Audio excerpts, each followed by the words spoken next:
So this research was done because Black and minority ethnic communities were experiencing COVID-19 and lockdown distinctly differently from their white counterparts.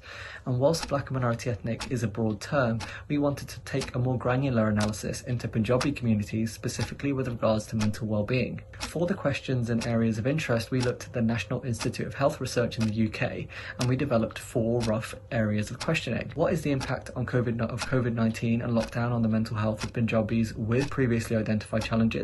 The impact on people without previously identified challenges? What supports have been used, and what supports do people want to see in the future? We worked with a team of voluntary and community sector organisations to develop a study design that was robust and also accessible. Over the course of June, we disseminated a survey largely throughout social media, and then we conducted follow-up interviews to develop that knowledge. 462 people responded to the survey and 8 people were followed up with interviews. We wanted to consider what types of support Punjabi communities have been using during COVID-19 and lockdown, and from the results of our data, we've seen that the most accessed supports were support through family, support through friends, and support through faith. However, sadly, 9% of respondents claimed that they had not felt supported during lockdown. When we look at things more closely, we see that some supports have been used by other parts of the data more so compared to others. So social media support, for example, was used more by LGBTQIA+ communities and people under 40 compared to other groupings. And what we also see is that support through faith was used more by Amrit Dadi Sikhs, and that are Sikhs initiated into the Khalsa Panth. But what we really want to emphasize is that support is multifaceted. And even though we see some similarities across groups, it's important to notice that support comes in different forms and we access it in different ways in different areas of our communities. Across all 462 respondents, 60% reported a decline in their mental well-being during COVID-19 and lockdown as compared to previously. Across all respondents, this decline was on average -18%.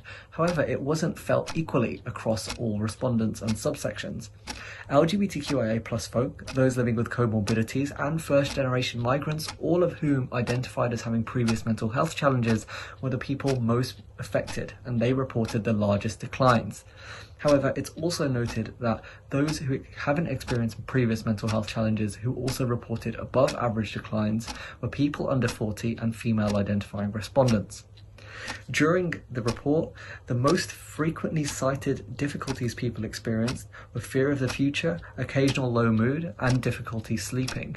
But what this shows us is that we can't homogenize or reduce experiences down to one, but we need to look in greater detail. To end, we're going to talk about 4 recommendations emerging from our report. The first relates to faith.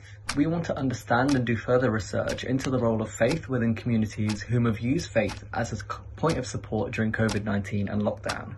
Faith is a multidimensional and complex topic and requires further research, but has real potential to be integrated into health.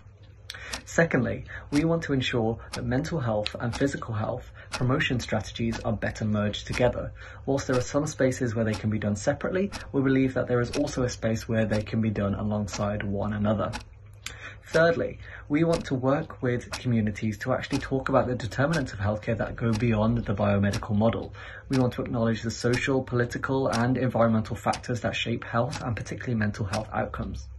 Finally, we want to see advocates and organisations using the word communities in the plural to avoid homogenisation and acknowledge diversities within vast communities existing around society.